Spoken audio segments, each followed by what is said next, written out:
कभी देखा है नहीं देखा है, लेकिन अगर कोई वर्ड आता है तो उसको दायरा लगा के रखें, आप देखेंगे कि उसका कुछ मतलब निकलने वाला है, उसका कुछ मतलब निकलने वाला है। एक डॉक्टर है होम्योपैथी के, डॉक्टर साहब को पता है, सलीम साहब ने, उनको मैंने कितनी दफ़ा दवाई दी। अब वो आते थे, मतलब अब जो स्टूडेंट होता है उसी पे अपना काम हो जाए ना, ये उस्ताद के लिए एक बड़ी वीक चीज़ होती है। वो समझता है यार ये पता नहीं इसका अपना कोई कंट्रोल नहीं है, हालांकि वो ये नहीं समझता कि यार मिथालकर जैसा बंदा भी लिखता है कि मैं केस में फेल हो, ठीक है ना, संतारण जैसे भी लोग लिखते हैं कि मैं इस केस में फेल हो। हमने सब लोगों को शफात नहीं देनी है, लेकिन जब फेल हो गया, लेकिन ये था कि वो जो स्टूडेंट था ना मेरा, वो डेफ भी था और ब्लाइंड भी था, ऐसे ही था, वो अंधा भी था और बहरा भी था, उसने मेरे पीछे था। तो उसने कहा कि मुझे फिर कहा कि सर मेरा कुछ कर। मैंने कहा आप बड़ा जेंटलमैन आदमी है। जब मेरे पास आया तो मैंने उसका केस करना शुरू किया। मैं हैरान हो गया कि प्रेजेंटिंग पर्सनैलिटी क्या है, अंदर पर्सनैलिटी क्या है, लेकिन उसको पता ही नहीं चला मैंने किया क्या। ऐसे ही मेरे पास बैठा, मैंने कहा क्या मसाइल क्या, मैंने शायद अपनी केस पहले दिन का सुना है, ठीक है। चलिए, चूँकि इस लेक्चर के साथ चीज़ें सारी मैं चाहता हूँ आप उनको हमारे केसों की किस्मती भी पूरी होगी, बाकी पूरी होगी। तो उसने कहा कि मुझे डिप्रेशन, मैंने कहा क्या डिप्रेशन है, तो कहता बस मुझे पता नहीं क्या होता है, गुस्सा बहुत ज़्यादा आता है, मैं अपने असिस्टेंट को बोलता हूँ, पता नहीं मेरे सर घूम जाता है, पता नहीं मुझे क्या होता है। अच्छा, इस दौरान मैंने उसकी बचपन की कोई हिस्ट्री लेनी शुरू की, बचपन कैसा, हाँ उसकी वजह बचपन में ननिहाल के यहाँ, तो वहाँ पर ये हुआ कि जब तक उनके बच्चे नहीं थे तो मुझे मामू ले गए और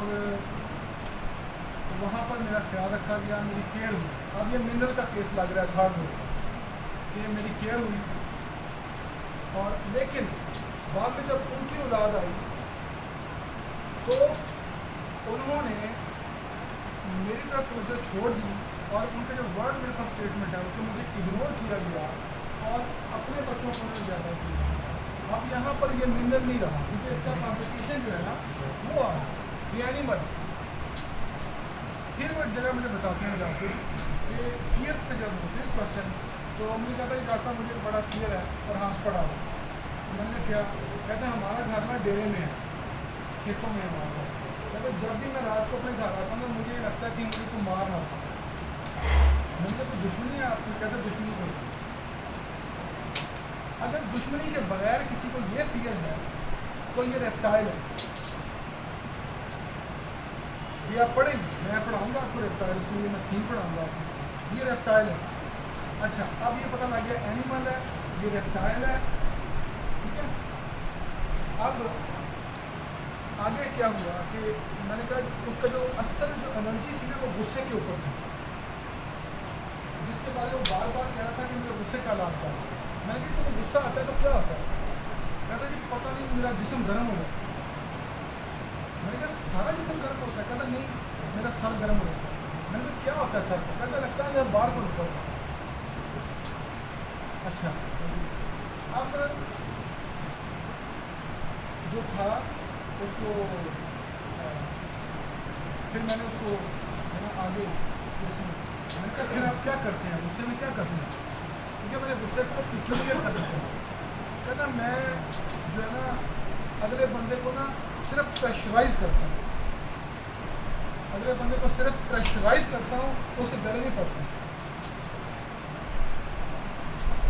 ये वो रहता है, ये स्नेक है, वो वहाँ से पता चला कि ये स्नेक है जो मुझे कोई मार देगा, और यहाँ से पता चला कि ये वो सांप है जो अवॉइड करता है, जस्ट थ्रेट करता है, और जब वो किसी को थ्रेट करता है तो उसका हुड जो है वो नॉर्मल से ज़्यादा फैलता है और वो नाजा करता है। और मैंने नाजा को 1 ml दिया, इसलिए दिया कि पेशेंट डिल्यूजन के लेवल पे था कि डिल्यूजन कि उसको निगलेक्ट किया जाए। तो ये मेरे रिलेटिव नहीं है डॉक्टर साहब, और ना मैं कभी इनको ये कहता हूँ कि आप मेरी खामखा के बिना को करें। केस इनके सामने है, बंदा मौजूद है, वो कहता है कि मेरा ब्लड प्रेशर कभी भी 140/100 से कभी नीचे ही नहीं हुआ था। ये क्या हुआ कि 120/80 रहने लगा। अब मसला ये है, मसला मैं आपको बताता हूँ, मसला ये है कि आप किताबें ले लें, आप टकरे मारेंगे 15-20 साल, मैं आपको गारंटी देता हूँ। 15-20 साल नाकामियों के बाद जाके शायद आपको इस बात की समझ लगे जो मैं बता रहा हूँ। मैं ही कहता हूँ कि आप एक दफ़ा मेरी बात मान के देखो, ठीक है ना, कुछ नहीं होता। आप ये लगा लें कि मैंने 10 आइंदा जो मेरे केस आने हैं वो मैंने ख़राब कर लिया डॉक्टर के खिलाफ के खिलाफ, ठीक है। वैसे तो 10 कभी नहीं भी ठीक होते ना हमसे, तो ये 10 में ख़राब करने हैं, मैंने इस पर एनालिसिस करने हैं, एक्सपीरियंस करना है कि ये बातें कई गई हैं ये सही। और मैं आपको बता दूँ, हनीमन के संकारन के स्कैमा से आप कब तक फ़ायदा नहीं उठा सकते जब तक आप MNO PQRS को फॉलो नहीं करते, उनको अप्रिशिएट नहीं करते केस टेकिंग करते, क्योंकि उसने सारे का सारा जो स्कैम है वो MNO PQRS पर बनाया हुआ है, सिम्टम्स पे नहीं है, प्रूविंग पे नहीं है।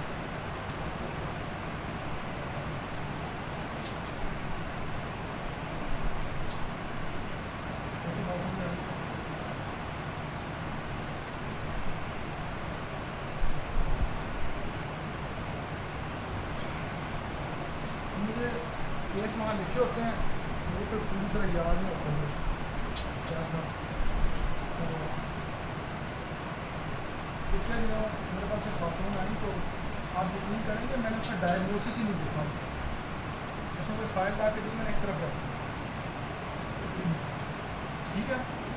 अब चूँकि मैं ये समझ रहा था कि मैं मेरी जिम्मेदारी अल्लाह ताला ने सिर्फ ये नहीं लगाई कि मैंने केस देखना है, मैंने कुछ चीज़ें एक्सपीरियंस करनी है खुद भी, और मैंने दूसरों तक पहुंचानी है, और ये जुर्म का काम होता है, ये तो छोटा मोटा काम नहीं होता। इसलिए पेशेंट आपसे चला गया वो ठीक ही ना